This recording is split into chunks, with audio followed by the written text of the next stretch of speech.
Welcome to your JMD coaching classes by Himanshu sir में आपका हार्दिक स्वागत अभिनंदन है।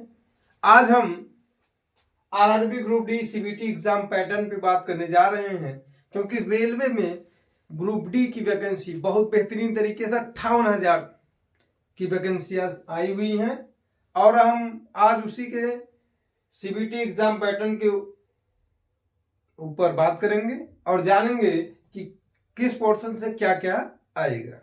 तो सबसे पहले मैं आपको ये बता देना चाहता हूं कि आज के बाद आज ये सिलेबस जो पैटर्न है इसको डिफाइन करने के बाद मैं आपको कल सिलेबस बता दूंगा क्या क्या, मतलब जनरल साइंस में क्या आएगा, मैथ में क्या आएगा, general intelligence, reasoning, general awareness, current affairs में क्या क्या चीजें आएंगी मैं आपको पूरा डिटेल कर दूंगा कल। तो अब हम जानते हैं कि सबसे पहले जनरल साइंस है। पहला विषय क्या है? पहला सब्जेक्ट जो है आपका जनरल साइंस है। जनरल साइंस कितने नंबर का आएगा? 25 नंबर्स का।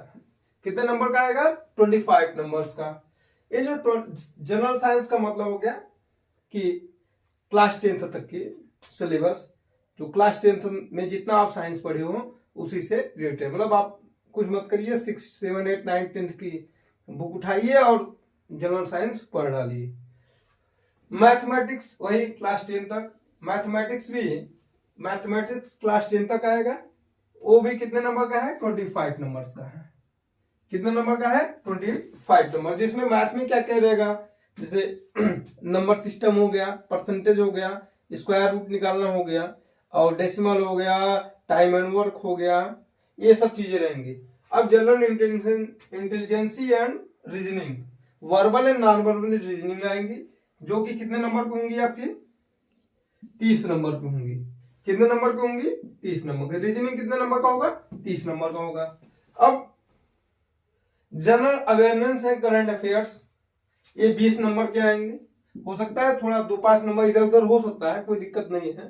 तो करंट अफेयर्स आप मिनिमम 6 मंथ का कार्य से कवर अप कर लीजिए, सफिशियंट रहेगा आपके लिए। और यहाँ पे निगेटिव मार्किंग भी रहेंगी। निगेटिव मार्किंग 1/3 है। निगेटिव मार्किंग 1/3 है। और टाइमिंग जो है, सबसे बड़ा जो क्वेश्चन होता है किसी भी एग्जाम को क्रैक करने का, कि टाइमिंग क्या मिला है। आपको 100 क्वेश्चन अटेम्प्ट करने हैं, 100 क्वेश्चन करने हैं, उसके लिए आपको 19 मिनट मिला हुआ है। मतलब पर क्वेश्चन 1 मिनट से भी कम का टाइम है पर क्वेश्चन अटेम्प्ट करने का। तो आपका जो प्लानिंग होना चाहिए वो कैसे हो कि पर डे एक शेड्यूल बनाइए, छोटा सा ही शेड्यूल बनाइए, एक छोटा सा टाइम टेबल बनाइए, उसी के अकॉर्डिंग अपनी तैयारियां स्टार्ट करिए। और इस जो इतनी बड़ी वैकेंसी आई हुई है ग्रुप डी की, उसमें एक नौकरी अपनी पक्की कर लीजिए। आज के लिए बस इतना। अब जैसा कि मैंने बताया कि मैथ से आपको 25 नंबर मिलने वाले हैं, 25 क्वेश्चन आने वाले हैं। ठीक है, तो अब हम देखते हैं कि किस किस पोर्शन से, मैथ के किन किन पोर्शन से ये क्वेश्चन पुटअप होंगे। सबसे first of all number system, संख्या प्रणाली, एलसीएम, एचसीएफ मतलब लघुत्तम समापवर्तक, महत्तम समापवर्तक, दशमलव, फ्रैक्शन से आप देख रहे होंगे कि ये सब सारी चीजें जो आप 6, 7, 8, 9, 10th में पढ़े हो, वही सब सारे पोर्शन आपको मिलेंगे। रेशियो एंड प्रोपोर्शन, अनुपात, समानुपात, परसेंटेज प्रतिशत, मेंसुरेशन, बेलन, शंकु, ठीक है, ये सब चीजें जो होती है मेंसुरेशन में आप पढ़ेंगे। टाइम एंड वर्क, समय और कार्य, टाइम एंड डिस्टेंस, समय दूरी, और प्रॉफिट एंड लॉस, लाभ और हानि, सिंपल एंड कंपाउंड इंटरेस्ट, साधारण और चक्रवृद्धि ब्याज, ये इसका हिंदी हुआ। ठीक है, उसके बाद आप देखिए स्क्वायर रूट, वर्गमूल से रिलेटेड जो क्वेश्चन होते हैं, एज कैलकुलेशन, जैसे 5 साल पर, मतलब आज इनकी आय इतनी थी, इनके पिताजी की आय इतनी है, तो 2 साल में इनकी आय क्या होगी, इनके पिताजी की आय क्या होगी। ठीक है, ये वाले क्वेश्चन। कैलेंडर वाले, कैलेंडर पे क्वेश्चन कैसे बनेगा, जैसे पूछ लिया कि भाई 2004 में मीरा की आयु, मीरा 24 साल की हो गई। वह बताती है कि मैं इतने इतने दिन में पैदा हुई, तो मेरे पैदा होने वाले दिन का डेट बता दीजिए। ये ऐसे रिलेटेड ऐसे क्वेश्चंस आते हैं कैलेंडर से। क्लॉक वाइज, क्लॉक घड़ी से रिलेटेड क्वेश्चंस पूछेंगे आपसे। पाइप और टंकी, पाइप एंड टंकी देखो दो तीन चीजें आप एकदम कायदे से देख लो। पाइप एंड टंकी एक पोर्शन ये, दूसरा पोर्शन ये, और तीसरा ये एक तरह से को रिलेटेड है सब। ये तीनों एक दूसरे से को रिलेटेड है, मतलब एक दूसरे से जुड़े हुए हैं। अलजेब्रा, जियोमेट्री एंड ट्रिग्नोमेट्री, ज्यामिति और त्रिकोणमिति, स्टैटिस्टिक्स, नॉर्मल स्टैटिस्टिक्स आएगा आपके एग्जाम में, ग्रुप डी के एग्जाम में। तो आप इसका स्क्रीनशॉट भी ले सकते हो।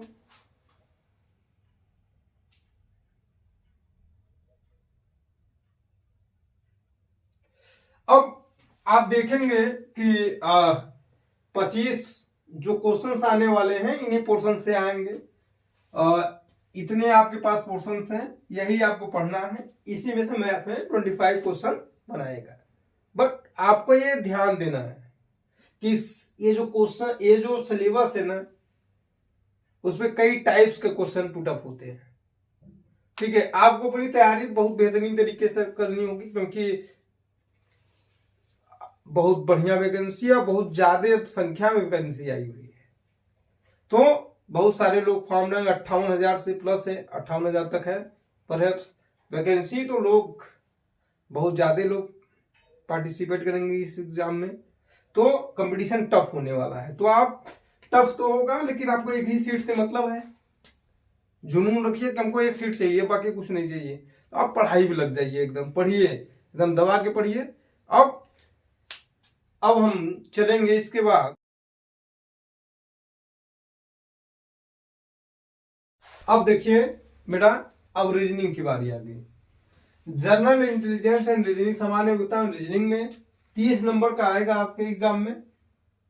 अब उसके जो टॉपिक हैं इस तरह रहे, एनोलॉजी रहेगा, completion of number in alphabetical series, यानी संख्या और वर्णमाला श्रृंखला का समापन रहेगा, कोडिंग डिकोडिंग रहेगा, मैथमेटिकल ऑपरेशंस भी रहेंगे, सिमिलरिटीज एंड डिफरेंसेस, समानताएं और अंतर रहेंगे, रिलेशनशिप रहेगा कि फलाने की औरत फलाने का क्या लगेगी, फलाने की औरत की बहन फलाने की औरत की बहन की बेटी वो फलाने की क्या लगेगी। इस तरह के क्वेश्चंस बनेंगे रिलेशनशिप वाले में। आगे चलते हम लोग एनालिटिकल रीजनिंग, विश्लेषणात्मक तर्क, न्याय वाक्य, जंबलिंग आएगा, वेन डायग्राम, वेन आरेख से रिलेटेड क्वेश्चंस, पजल से रिलेटेड क्वेश्चंस, पजल माने पहेली से, डेटा सफिशिएंटी, डेटा पर्याप्तता से भी क्वेश्चंस बनते हैं रीजनिंग में, स्टेटमेंट कंक्लूजन, कथन निष्कर्ष से बनेगा questions, statement courses of action, कथन का कार्रवाई के पाठ्यक्रम क्या होंगे, निर्णय लेने वाले, decision making type questions, direction and distance, दिशा और दूरी, डायरेक्शन एंड डिस्टेंस। इस तरह से आप देखिए, मैथ का मैंने बताया 25 नंबर का है, मैथ के मैंने सारे सिलेबस बता दिए। अब ये रहा रीजनिंग का। अब इसके बाद हम लोग चलेंगे साइंस के आगे। साइंस को बताते हैं कि साइंस में कौन कौन से पोर्शन आने वाले हैं।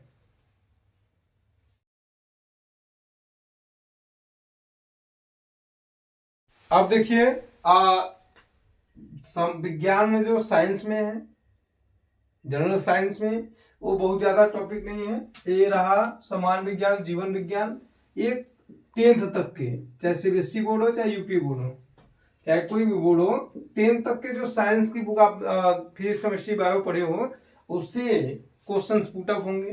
प्लस साइंस एंड टेक्नोलॉजी, हमारे टेक्नोलॉजी में अभी रिसेंट में क्या अपडेट हुआ है उससे रिलेटेड क्वेश्चन बन सकते हैं। इंपॉर्टेंट डेट्स से क्वेश्चन बनेंगे आपका, इंपॉर्टेंट ऑर्गेनाइजेशन से भी क्वेश्चन बनेंगे। एक पांचवा, एक इंपॉर्टेंट पर्सनालिटी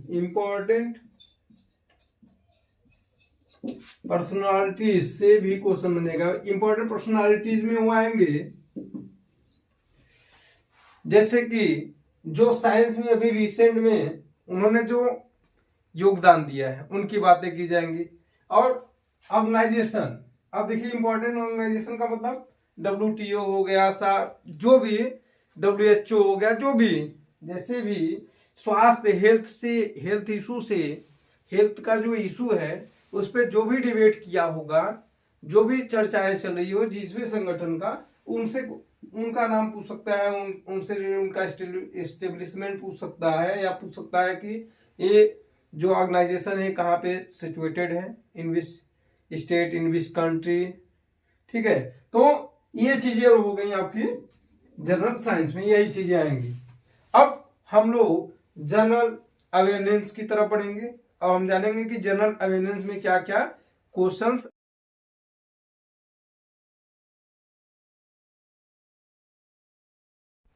अब गाइस हम लोग देखेंगे कि जनरल अवेयरनेस से कौन कौन से क्वेश्चंस बनते हैं, या किस किन सेक्टर से क्वेश्चन बनेगा जनरल अवेयरनेस में।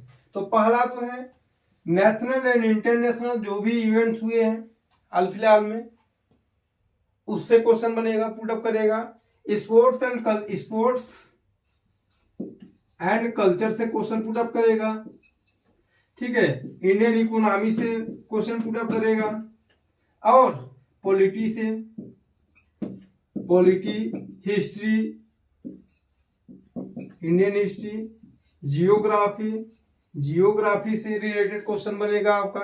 तो हम लोगों ने आज जाना कि मैथ में क्या क्या सिलेबस आएगा, मैथ में कौन कौन से टॉपिक हो सकते हैं, रीजनिंग में कौन कौन से टॉपिक हो सकते हैं, जनरल साइंस में क्या टॉपिक हो सकता है, और जनरल अवेयरनेस में कौन कौन से क्वेश्चन बन सकते हैं, या किन किन सब्जेक्ट से, किन किन रिलेटेड सेक्टर से क्वेश्चन पुटअप हो सकते हैं। सो गाइस, हमें अब एकदम डेडिकेटेड हो करके अपनी तैयारी पे जुड़ जाना है। टाइम बहुत कम है और संभवतः परहैप्स 23 जनवरी तक नोटिफिकेशन भी RRB ग्रुप डी का जो क्या कहते हैं सरकारीरिजल्ट.com पे आपका फॉर्म भी आ जाएगा। तो हम लोग उसको देखते हुए हम अपनी तैयारी जारी रखेंगे, क्योंकि जल्द से जल्द ग्रुप डी का एग्जाम भी होने वाला है। तो हम लोगों को पूरा अपना सिलेबस कवर करना है और टाइम टेबल बना के पढ़ाई लिखाई करनी है। तो मैं एक और इम्पोर्टेंट एक न्यूज देना चाहता हूं आपको, कि मैं आपको इस चैनल के माध्यम से पर डे प्रयास करूंगा कि पर डे एक प्रैक्टिस सेट जरूर हो जाए आपका। प्रैक्टिस सेट के माध्यम से सिलेबस को हम कवर करेंगे। ठीक है गाइस, धन्यवाद।